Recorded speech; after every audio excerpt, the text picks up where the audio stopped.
if we assume that the left brain, which is where we are, our consciousness is in the left brain, that's the talking side of the brain. You know, they've done studies on people with split brains where they literally cut it in half. They cut the corpus callosum in half.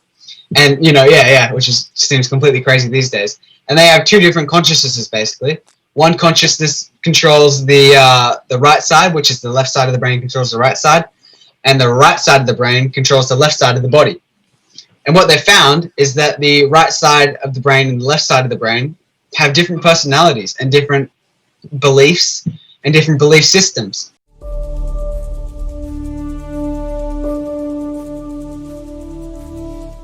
Hello and welcome everybody. I'm here today with Bo. How are you, Bo? Good. Thanks, Perry. Thanks for having me. Well, I'm super excited about today, and I just want to quickly share something with the audience. This is my first podcast in a while, and many of you know I've done many of them. In fact, I've spoken in public for over 30 years. I've done thousands and thousands of presentations, worked at lots of conferences, ran all sorts of workshops. And I have to say that preparing for today, I was more excited than any other presentation I've done. And I was sort of thinking about why. And there's a simple reason. Whenever I've gone away to present, I've been presenting, working with investors around behavioral patterns or their psychology as investors, or I've been working with business owners around building their businesses or entrepreneurial behavioral profiling. And today I get to talk about anything that I want. And just heading into this, and this will set this up, there's a lot about my life I've never shared because I couldn't share it in those forums. And I've had a weird life, very, very weird life, which I'm going to quickly talk about before we get into the conversation today with Bo. As a person, I'm having incredible leanings to learning and academic learning and knowledge. I feel like it's really important to develop logic. But I was also born into a body that's had all sorts of what people call metaphysical or paranormal spiritual experiences, awakening experiences that have gone on for me for years. And in fact, they've been very strange experiences. So it's been quite weird living in a body that has a strong intellectual, logical bent, and then has all this weird stuff that's gone on over the years and all these sort of developmental breakthroughs that have happened that are very, what are typically sort of talked about in the metaphysical or the spiritual traditions. And then we throw into the mix, you know, I'm a Kiwi who's played rugby and was a fighter for his life. Like, again, it's just like the polarities of my life. And so, you know, it's been an interesting life, but it's been a lonely one in a way as well, because you have all those experiences and you don't fit with all the spiritual people because you're logical, and you don't fit with all the logical people because you have all these other things going on. And here I am with Bo Chaseling. Now, Bo, I've known since he was 0. In fact, I think I saw him like 4 days after he was born. And here we are with Bo. And Bo is a person that I can talk to these things about. And in fact, I'm really excited to present him and to bring him out into the public domain, because the guy is a phenomenon. He is a phenomenon, and I'm not going to talk too much about that. You'll see that, but he has a brain. It's just incredible, and it's wonderful to talk to someone like Bo at 15, who knows more than most people. But anyway, Bo, how are you? I'm good. What are we talking about today? Well, you had a pretty good introduction there. Pretty good introduction to what we would be talking about. I was thinking about the logical side, the materialist side of what we call spiritual enlightenment. I've been thinking about this for a while, actually, about, a couple months now. And, I was just thinking about what spiritual enlightenment really is. And we had a conversation about this. What do you think? I don't know what it is. I'm going to share an experience that I've had in my life. And it's going to be interesting because as we communicate about this, I'm thinking about Sam Harris. And so I'll probably be going to looking at, say, some of the spiritual traditions from this perspective, or to look at the spiritual tradition models versus a brain science model of this. So the experience, which I haven't shared in public, I haven't shared it with many people, I shared it with you a little while ago, was many years ago, I hopped off a plane from Sydney. And when I hopped off the plane, it was instantaneous. No words will ever do what I'm about to explain justice. They just can't do it justice. So I hopped off the plane, and all of a sudden, like a blinding light, I didn't exist. Now, that's not the right word. I really existed in my most fullest form, but there was no sense of I. So as an example, and I'm probably going to try and paint a picture here, Bo, for a moment. I would look at someone, they might be telling me about some problems they had. And I could see the seriousness of their problems and how they can see, but there was way more to them. They weren't their problems. In fact, the best word I could use is oneness. It's like everything I looked at was me. I am that. In that experience, there's no way I could be born, and there's no way I could die, right? I was primary. Another way of saying that was I was primary to all things. And that just didn't include people. That included anything that I looked at. Like, and the only words that I could sort of conjure up is say from the Buddhist tradition, where they talk about oneness manifesting as all things, that there is this one thing that manifests in all forms. That was my living reality and experience, and that stabilized me for 3.5 months. And sounds very psychedelic. It's really interesting, Bo, because I've had psychedelic experiences, more psychedelic experiences than that, which we may talk about. Was it similar? No, this was really different, Bo. This was, oh my, you got me sort of really thinking about things. So this one itself was a sense of, this is the most real experience I've ever had. Yeah. That's how I can define it. I felt like I was immersed in reality, that I was reality, and you are reality. If I was with you, you were. It's just one thing. Now, if I can point to, because it was quite ordinary in some senses compared to many of the other weird experiences I've had, which we may dig into, which I think sort of more align with, you know, what people are seeking when they have when they take psychedelics or you know, ayahuasca or things like that. I've had many of those types of experiences without drugs. I've actually had way more phenomenal experiences without drugs. I have had some of those drugs which I think we'll talk about. But so it was way more grounded than any of those experiences, Bo. I you know, that whole saying, enlightenment, you know, you still chop wood, carry water. You still get about your day. Very, very normal.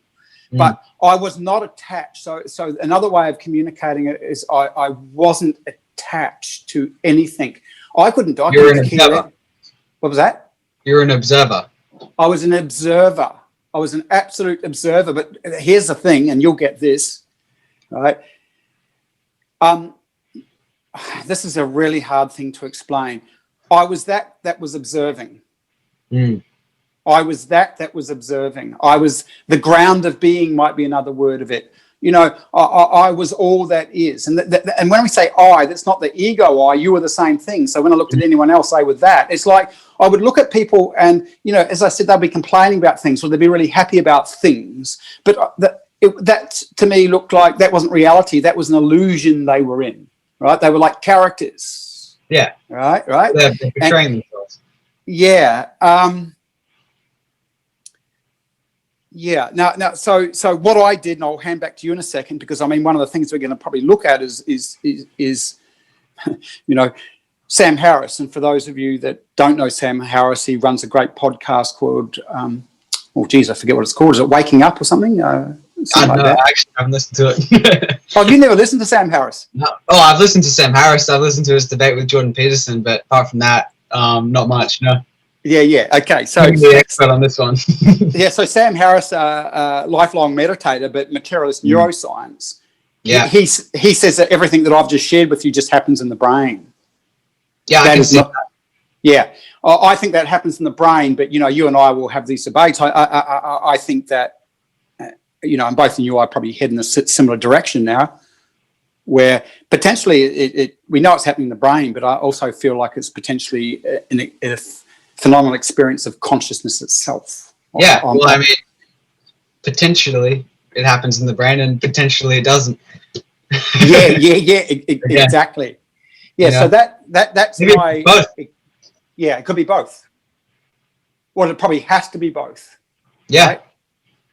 If the brain is the vehicle for consciousness, most people are so extreme. They're either scientific and materialist, or they're spiritual. There's not really any room in between. It could be that it was in between. What was that last bit, Bo? Sorry. Well, most people, they're either materialist or they're spiritual. Correct. And it might be that it wasn't materialist or spiritual. It might be somewhere in between.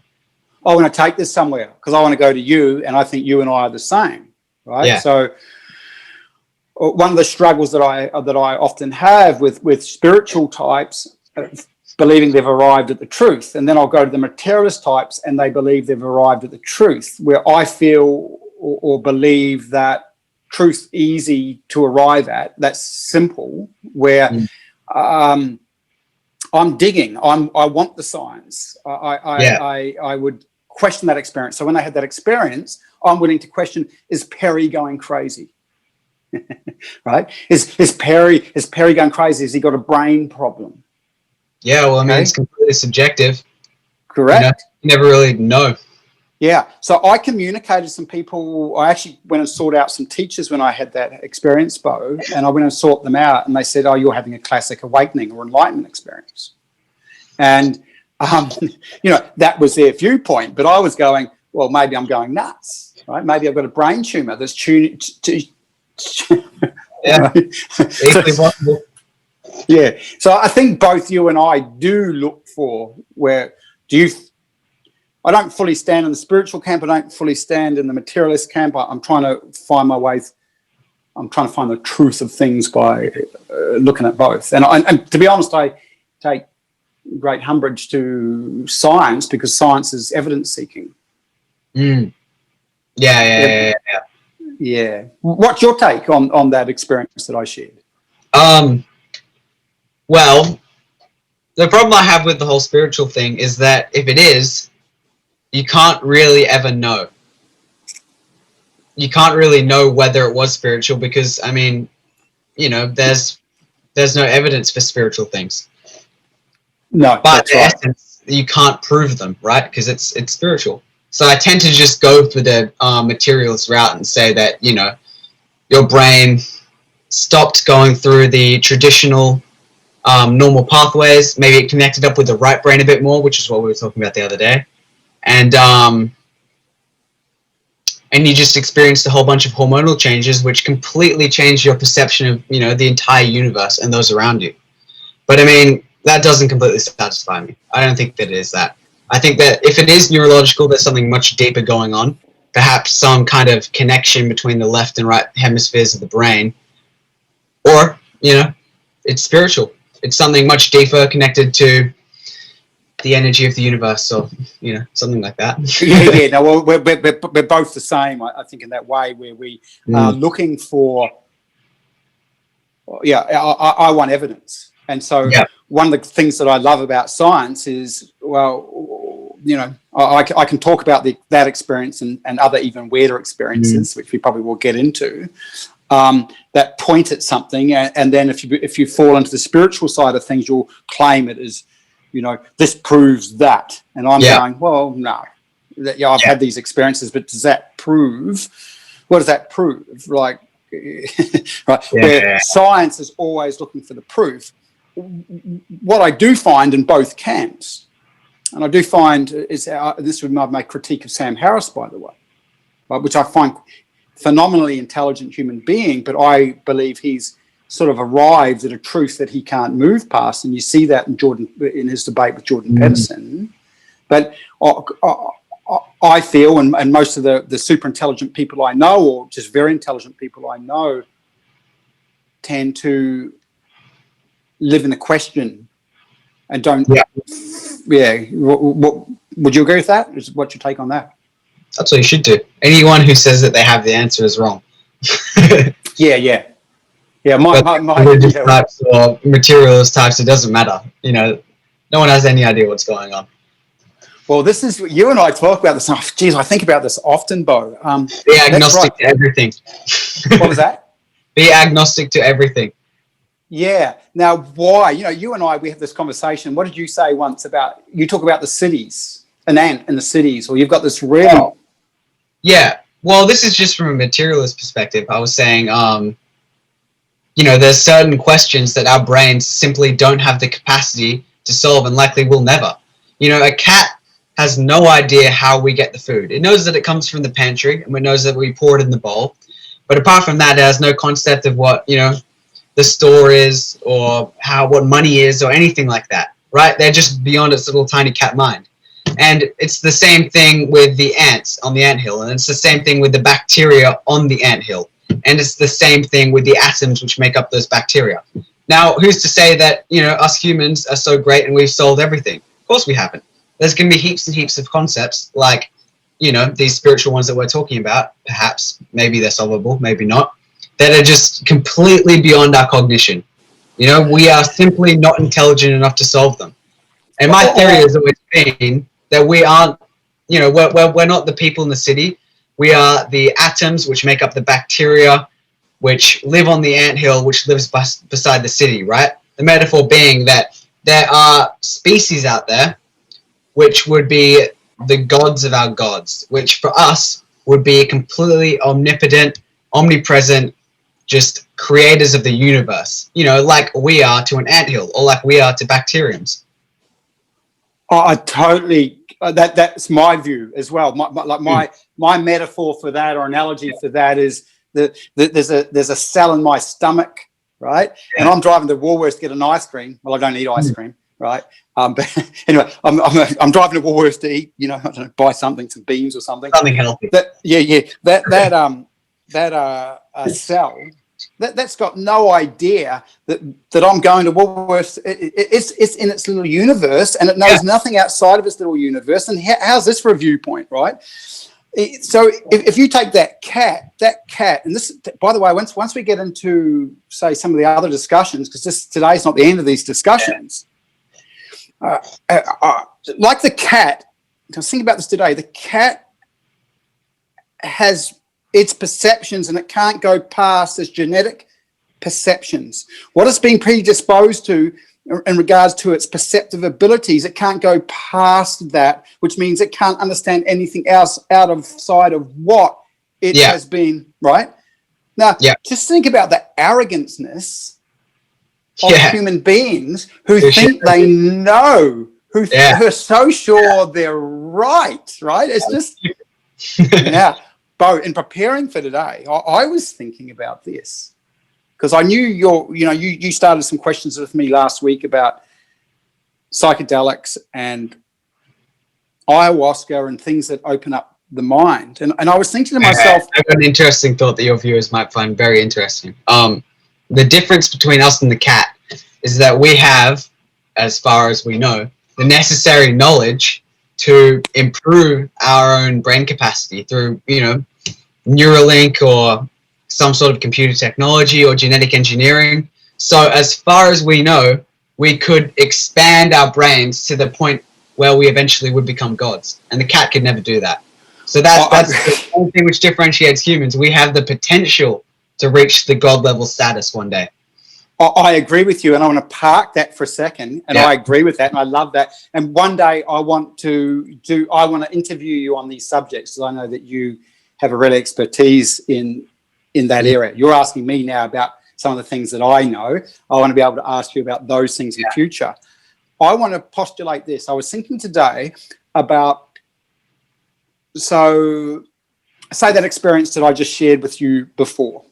Yeah. Okay. And many of the other experiences that I've had are what are considered awakening experiences. Every one of those experiences has made me a better person. Yeah. Now, I was thinking about this. I was thinking, well, isn't that interesting?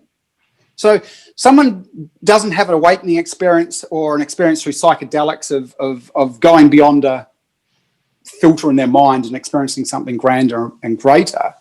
I've never heard of it anyway, where they've come out back from that and go, you know what, I'm going to go murder my mum.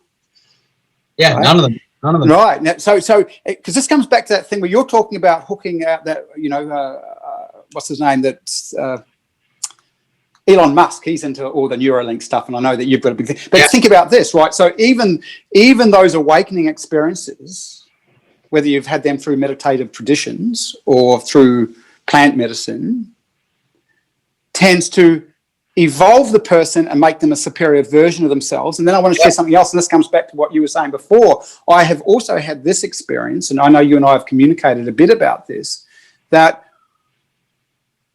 after lengthy periods of meditation, my intelligence increases because it's no longer tied to my ego structure. I no longer need to be right? Yeah, so, I mean, I'm a pretty light meditator compared to you, and I've experienced that myself, Yeah. It's just you're able to see things that you wouldn't normally see, like both literally and metaphorically. You're able to perceive things that you wouldn't normally perceive. You're able to control your emotions better, just all of these things. And you literally get more intelligent just simply because, the amount of gray matter on your brain increases.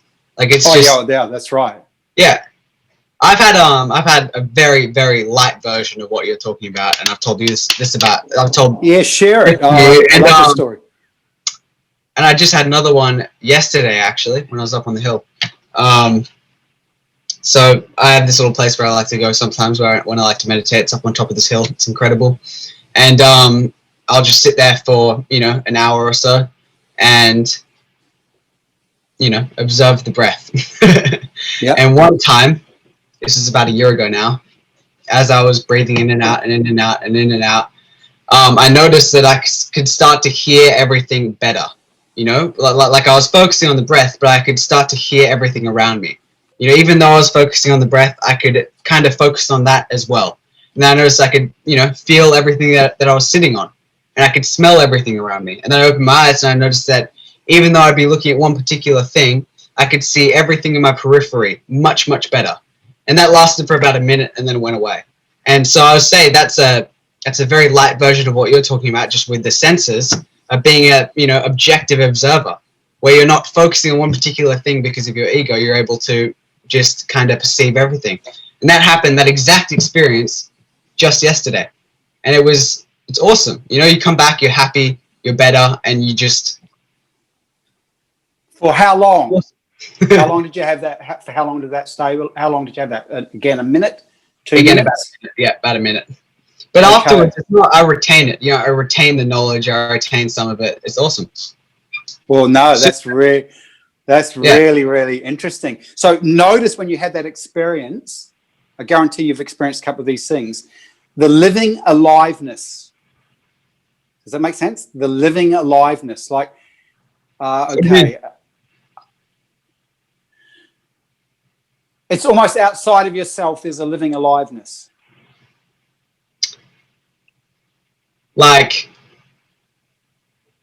are you saying like you feel part of, some greater consciousness or something like that? Yeah. The living aliveness is so, you walk around and say if you're like, a really good way of explaining, so, your ego contracts, it solidifies into an I, right? The sense of an I, right? And that's most people's walking reality. When you have that experience, I guarantee your sense of I is expanded and more fuller and takes in more. Does that make sense?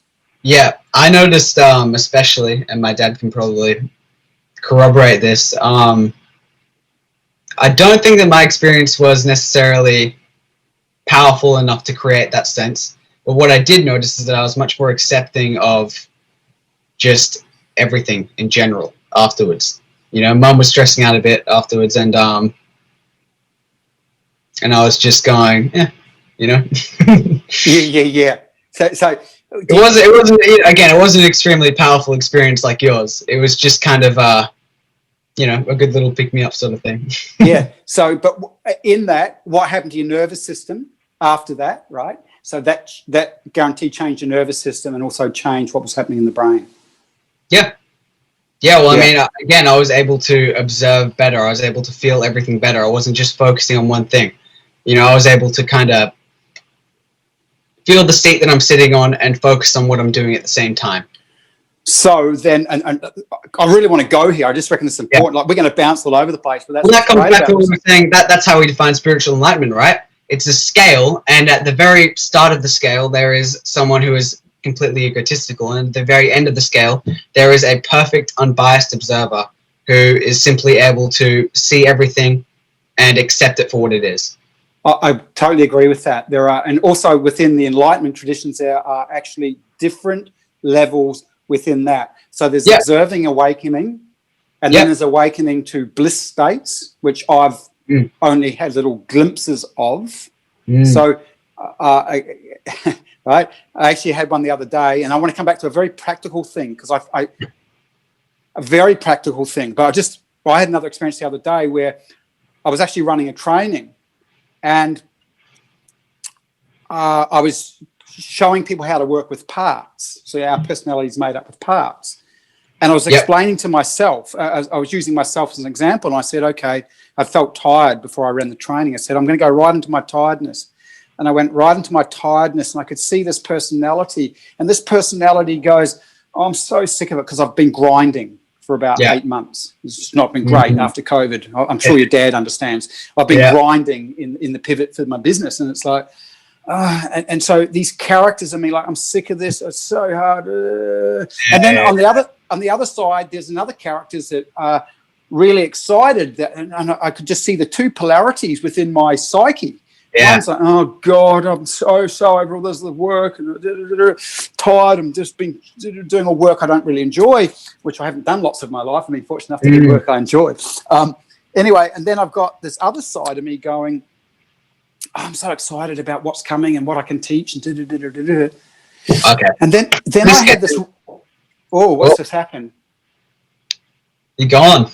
No, I'm coming back. I just bumped. There we go. And so then, right, again, and this is what happens with these experiences, I felt this really strong force in my chest and this just love, right? This would sound like hippy dippy stuff. Yeah. And I could sit between both polarities in the observing awareness, but at the same time, I had all this love. It was so strong, it was actually hurting my heart. I wonder, because they have proven that with extensive meditation, you get heightened, good hormones like oxytocin, which of course is, the love hormone, and serotonin. So I wonder if, through this, your brain just decided to release a whole bunch of oxytocin and serotonin. I wonder if that is the explanation. From a strict materialist perspective, that is what I would say was happening. But first of all, I guarantee that was happening in the brain. Yeah. However, is it the cause or the effect? I reckon it was the effect. And right. Again, you know that I don't postulate anything as a truth. We just truly don't know. We truly don't know.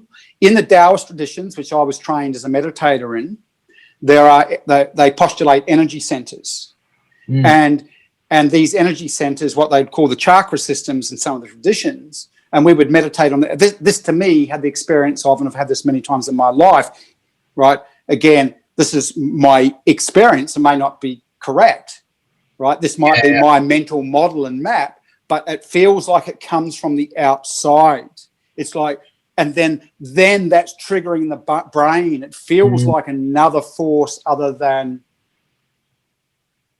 I've had many experiences of love. I'm fortunate enough to have a family where I experience a lot of love, and I understand what it's like to have lots of oxytocin. This feels completely different. It actually feels metaphysical or newness. May not be, but that's how it feels and I'm still unpacking it, but I just want to ground this for 1 second, Bo, because I think this is important. Like you said before about scales of enlightenment, right? Yeah. And I love what you said, right? Because you might be an uptight egotist who has to be right, and you walk around with a whole bunch of stress.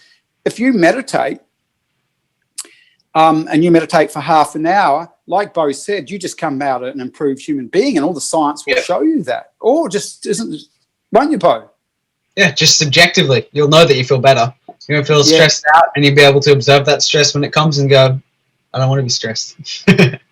Well, that's the other thing. I just want to quickly share this. I reset my brain with meditation, Bo, because my mum has nervous anxiety. And so I had nervous anxiety, like just an anxiousness. I'd just be anxious all the time. My brother, gifted musician, he'd have it too. I think he started meditating. Finally, I used to tell him, you got to meditate. And so I reset my brain, completely changed that, interesting enough, because I remember when I decided that I was going to do something about the anxiety, I meditated 3 times a day for no less than 20 minutes, but mostly 40-minute to an hour meditations. That's a discipline, obviously. Yeah, definitely. And I think it took me 6 months. And after 6 months, it changed me. I reset. Does that make sense, Bo? I reset. Oh, it makes perfect sense. Yeah. And so what stabilized for me was a calmness. And then anytime I felt nervousness, I'd reset my nervous system. I probably would have healed trauma, or even rewired my brain structure, so that my amygdala wasn't being triggered all the time. Yeah. Yeah, right. I wonder, and this comes back to what we were talking about the other day. Well, first of all, isn't it insane that this practice of sitting down and observing the breath and observing the thoughts and what happens in your mind does all of this? And not only does it, do all of this subjectively, it changes your perception of the world, but objectively, from a materialist perspective, again, it literally changes your physiology. It changes your brain. It makes it larger. It makes the connections between the neurons stronger. Like it's just, we never really sit back and take a look at what this actually is. You're just sitting down and observing the breath and not doing anything, and yet it does all of this crazy stuff. It does make a good spiritual argument, because why else would this be here? Why else would this do this? Why would evolution give this to us? Well, exactly. Like this. When did it evolve? When did it evolve to do this? Is it just a freak? Is it just a little, quirk, or is it something greater? Bo, this is what I meant before. It's like you and I, it's really interesting because, we've been having this discussion for about 2, maybe 3 years, right? And I've got to come back to what you said, but I just want to say something a bit funny. I remember. I want to just come to fully understand your perspective, just. Yeah, I want to, because what you're talking about now is really important to me, and it's about where humanity's going. But I just want to say something funny for a second. I remember, I don't know how old you were, you might have been 12 or 13, but do you remember we were out in your balcony one time and your dad was away, so it was just me and you. There was probably less drinking involved because your dad was away. It was just me and you. I might have had a couple of glasses of wine or what have you. And all the ladies were inside. And I remember sitting and you're on a stool, your legs didn't even reach the ground, and we were talking about the nature of human consciousness, right? And you were like, I think 11 or 12 at a time. I remember I was having this discussion with you, like I couldn't have any adult I know. And I remember I'd always be sort of looking at you and going, suddenly I'd wake up and go, look, God, he's so... There we are. But back to that, this is really interesting. And I reckon I really want you to check out Spiral Dynamics. I think I shared a link with you years ago. I'm going to resend it to you. Okay, so here's where we're going with this. Meditation is a psychotechnology, and John Vervaeke is a really amazing person to study in regards to this. So a psychotechnology means exactly what you said before, that we can sit down and observe our breath. And that simple act is going to make us a more effective human being, able to operate better in the world, able to deal with circumstances and challenges better, it grows our intelligence, makes us calmer, and typically, and I think this is getting really interesting, it makes you more loving. It makes you more understanding. It eats away at the roots of the ego structure. So suddenly you don't become as important and more important than someone else. Yeah. So this comes back what you said. And then Terence McKenna, I think I shared something about him the other day, and I don't know if I agree with him, because Terence McKenna was a really out there character, but he's no dummy. But he was going, isn't this amazing? He said human evolution and his perspective coincided with psilocybin, taking of mushrooms. Yeah. Okay. Now, I don't know if I believe it, but I can see where he comes from. Correct. And I'm going to go somewhere here. So we can see these are psychotechnologies. And the same way that I said earlier, that we don't have, if you're involved with any of these things and have these experiences, they actually make you a better human being. Yeah. Fully. Right. So what is it in human consciousness, or what is it about human consciousness that drives this? And I'm going to go to the next one here. Truth, beauty, and love. Truth, beauty, and love, right? The holy trinity, in the sense of, I was thinking about this the other day, right? Because I actually think the world system's broken. I think you and I sort of pointed the other day. I think the whole system's broken. I'm not a right winger, I'm not a left winger. I've just watched this whole game going on where people are controlled in their thinking, tribal think, unintelligent, want to be part of something, right? Yep. And there's an ugliness. Like, you could be the most powerful person in the world, and Jung talked about this. So you know, think of, what's the name, Kim, like the top tyrant, right wing controller, right? You're the most powerful human being in the world, but is that person truly happy, fulfilled? And I would say no, because I believe fulfillment comes from things that are more beautiful. Right? Well, our fundamental biological systems dictate that fulfillment should come from, child rearing and being successful within the tribe, whatever tribe you pick, and being more successful mainly than the others in your tribe. So if you're in a tribe of billionaires, you want to be a trillionaire. That's the whole point. And but I mean, I've said this to you before. Those biological systems, they're broken. Correct. How about this? I want to throw something at you. If you want to transcend them, you do it through meditation. That's how you do it. So then I want to postulate this. Stages of development. Okay? So let me put it this way. I was thinking about this. Take me now. I'm 54. Yeah. And I'm thinking to myself the other day, I couldn't care less about big houses anymore. I couldn't care less about those things. Right? Right. So we know, and you've got better knowledge around history than I have, and there's things that you've got way better knowledge than me about. So you'll probably flesh into this, but let's certainly set this up. That survival of the species. So if I look inside myself, I'm a really good model is I'm half animal. Yeah. And I'm logical, and then I've got this other stuff to be good. Right. So I think about this morning when I look at my wife, right, and she's just got out of bed, and it's like I'm going to get an erection. Right? I see her; she's got boobs. I'm going to get right, and as an ex-rugby player and fighter, I know what it's like to that be highly testosteroned up and get in a fight, right? And that all that sort of animal stuff of things are threatened. But also in this thing is this other thing that's awakened. Maybe that's what's happening with human species. That yes, we're going through animal stages. If we go back into the Vikings, think about that show, The Vikings, where the most powerful warrior, he killed and slaughtered the other villagers' family, the babies, and they raped all the women, and they come back to their village, and they're like, all the women love them, right? Right? Yeah. Now that's not accepted. So, you know what I'm pointing at. So I know you're into biology. And this goes back to something extremely interesting. The left brain, right brain split. Because if we assume that the left brain, which is where we are, our consciousness is in the left brain. That's the talking side of the brain. They've done studies on people with split brains where they literally cut it in half. They cut the corpus callosum in half, and which seems completely crazy these days. And they have two different consciousnesses basically. One consciousness controls the right side, which is the left side of the brain controls the right side, and the right side of the brain controls the left side of the body.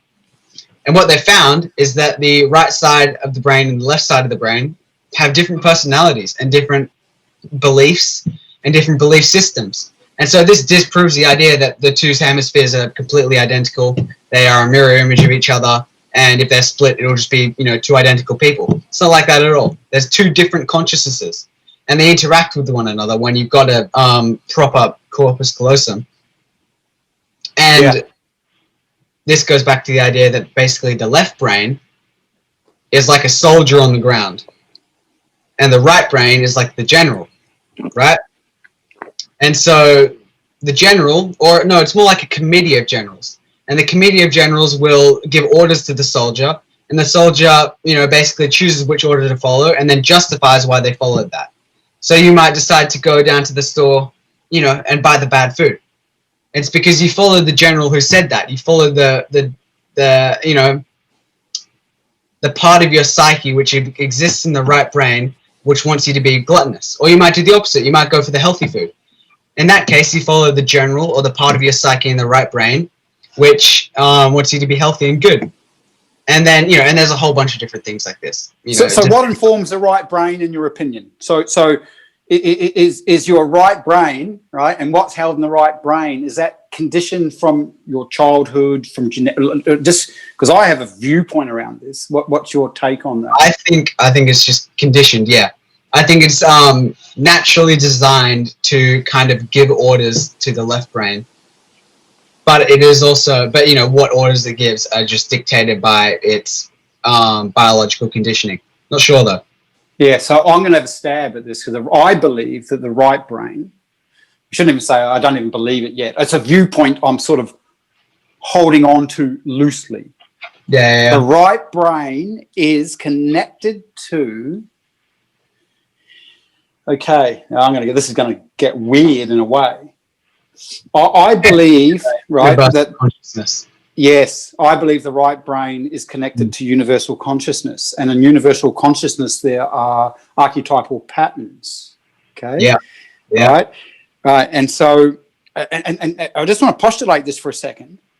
So, if we go back to the old shaman traditions, or any of the old traditions, you finished work, you'd been in the field, you'd been out hunting at 4 o'clock. Everyone got around, they sat around and they banged a drum. Boom, boom, boom, boom, boom, boom, boom, and there's a particular beat. And nowadays, when the scientists study that beat, what they show that beat does, it's a specific beat that lowers the brain waves from beta down to alpha into theta. Now, when the brain waves go, and you probably know this, but I'll share this with everyone that may not. As the brain goes from beta, brain waves go from beta into alpha into theta.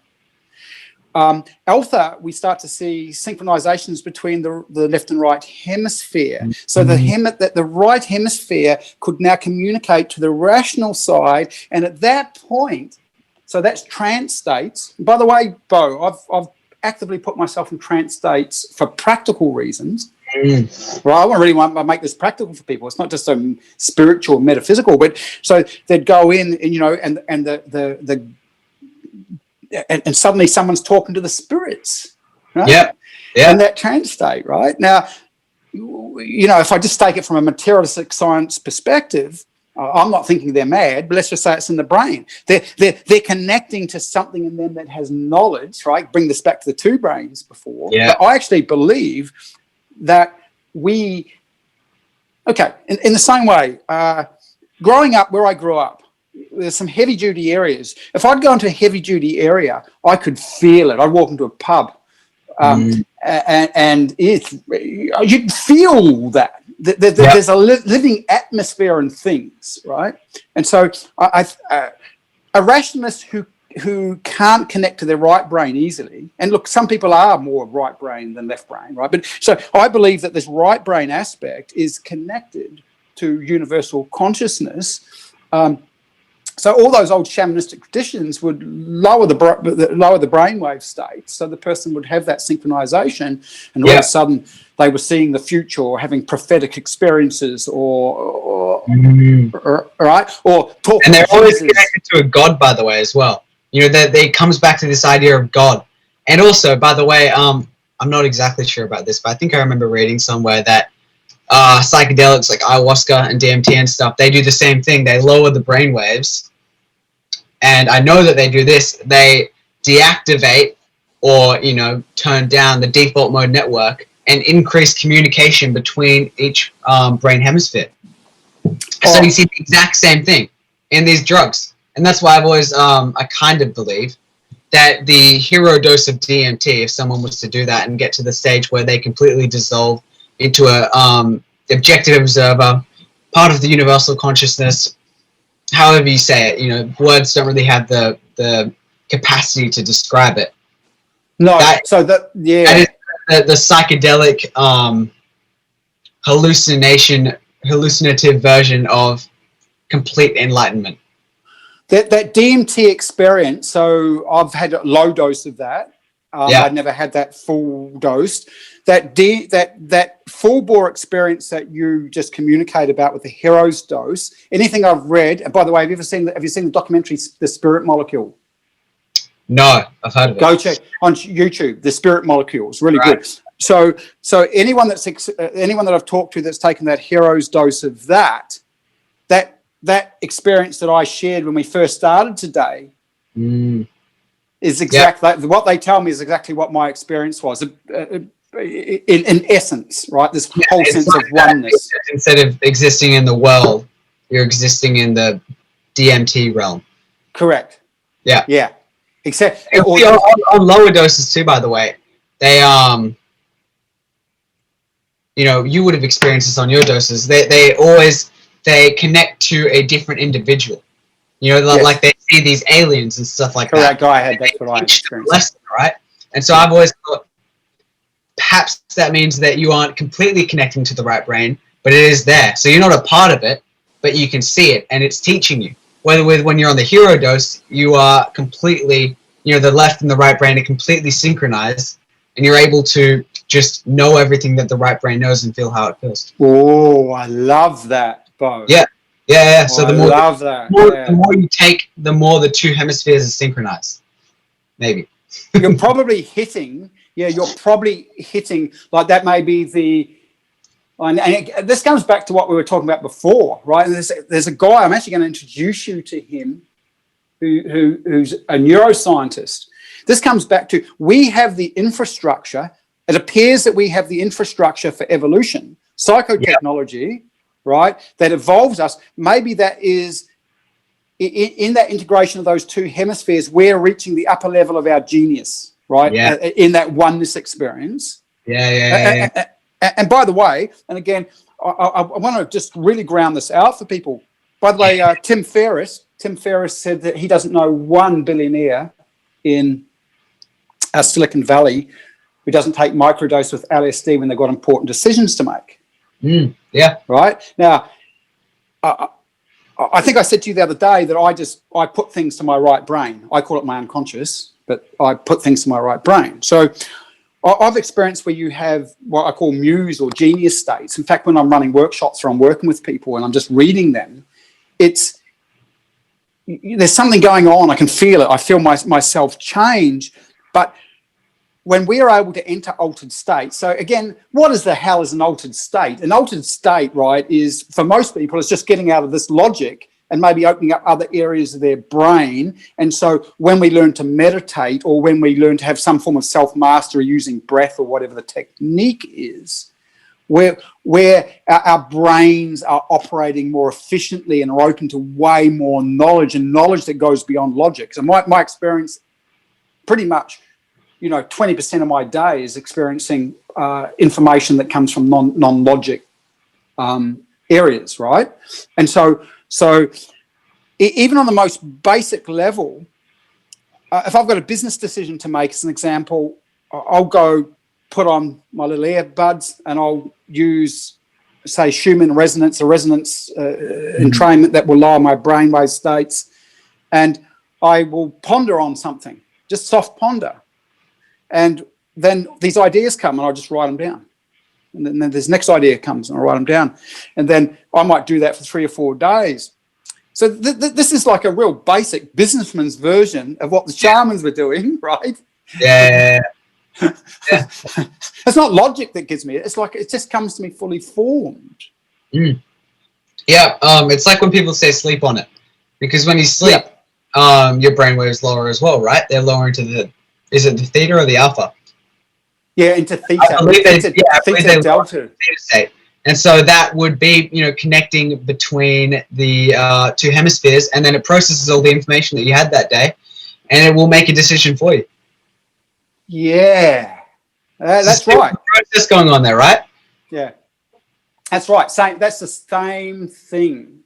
Yeah, totally. Now, I want to postulate something. We're going to get a bit weird here. We're going sidetrack, but I reckon you'll love this. I already had. Yeah. We're going to wrap up soon, but I really wanted to go here, right? So I was thinking about this today.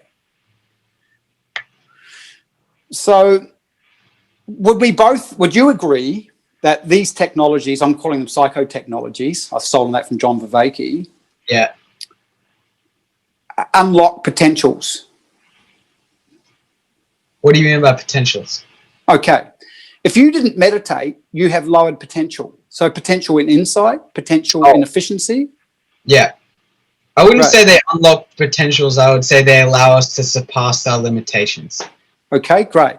To the ego and stuff like that. Great, okay. I agree with that. Okay. Yep. And I was thinking about this today. So when we grow up, when we're born, we have a sense of isness, but after all, you and I have talked about this. What's your identity? Because when I say Bo, you respond now, but you were a nothing with no identity, and at that point you were probably floating around in alpha brainwave states and theta brainwave states, having all sorts of influences. But your parents are around you, right? And you're absorbing everything. You've got your genetics anyway. It's an interesting thing. Babies, they have, or even up to toddlers, they have no concept that anyone else knows anything other than what they know. And so they don't ask questions until a certain age. So that kind of suggests that they think that they're part of, a more universal consciousness, and they know everything that everyone else knows.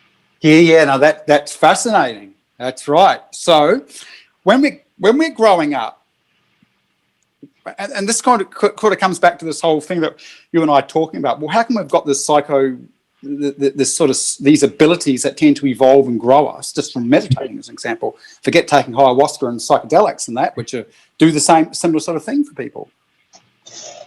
But so we're growing up, and here we are.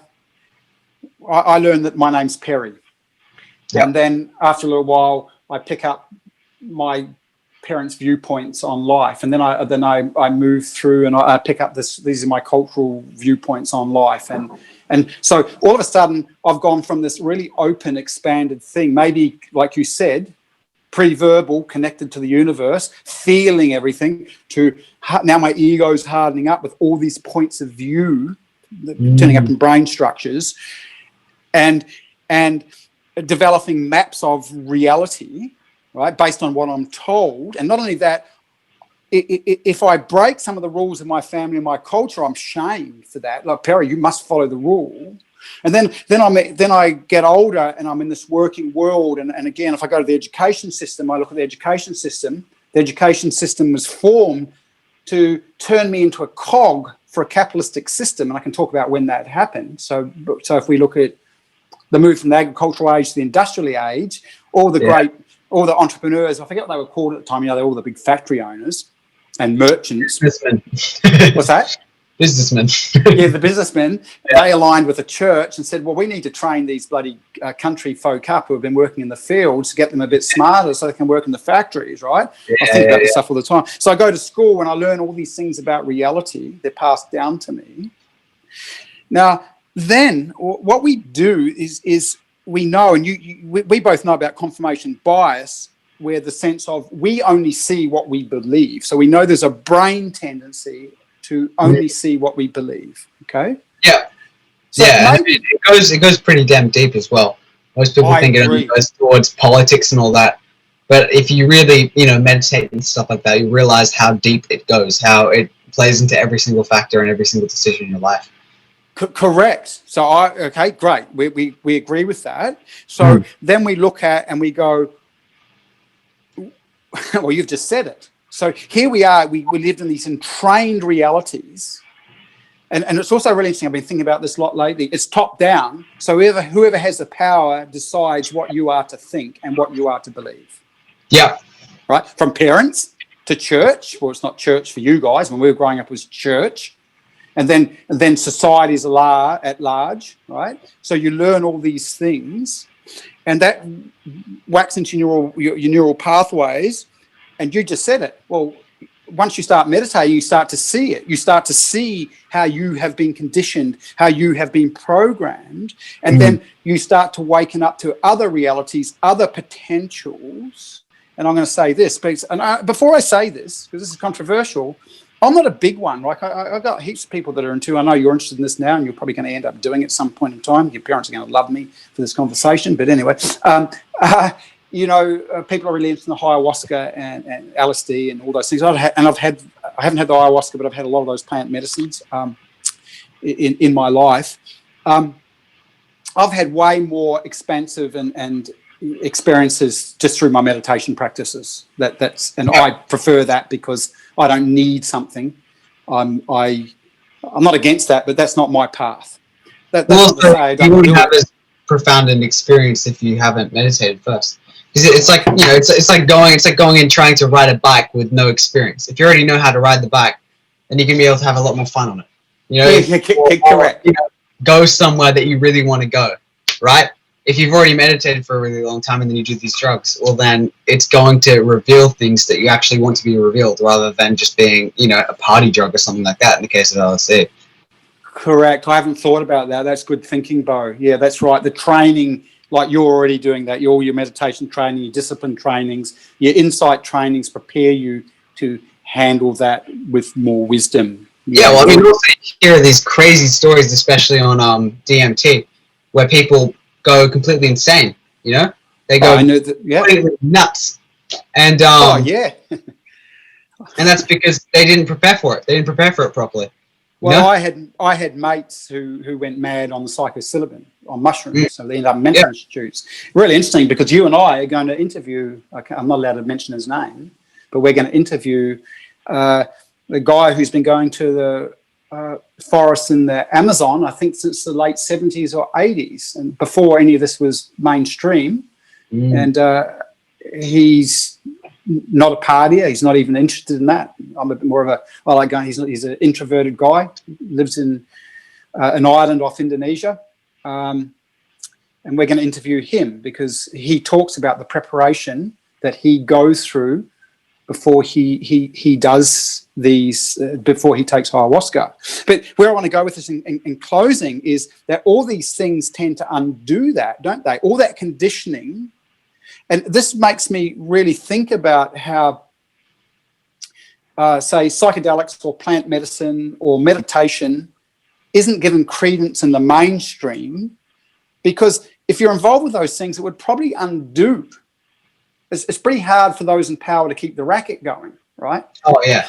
Yeah. Right? Yeah.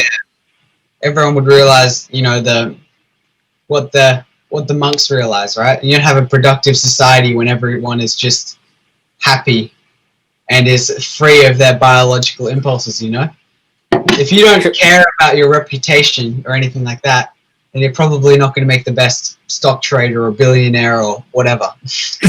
Yeah, that's right. All right. Great conversation. By the way, anyone watching, listening to this, and if you're into this and you want to ask Bo some questions, send them on through. Send them on through. Anything you want to finish up with, Bo? No, I think we'll leave it with the next one. What are you going to do, Bo? Where are you going with your career now? I got some pretty lofty goals, as most kids do. I want to cure the fundamental problems with the human condition through biotechnology. Through biotechnology. Quick. Yeah. Just give everyone a glimpse of this side of you. I know a bit about this side of you. Yeah, talk about A couple of minutes, because I think it's amazing. This is amazing. So basically, you know, we have, well, I've been talking about this a lot, right? I've been talking about how we have fundamental biological flaws with our brains.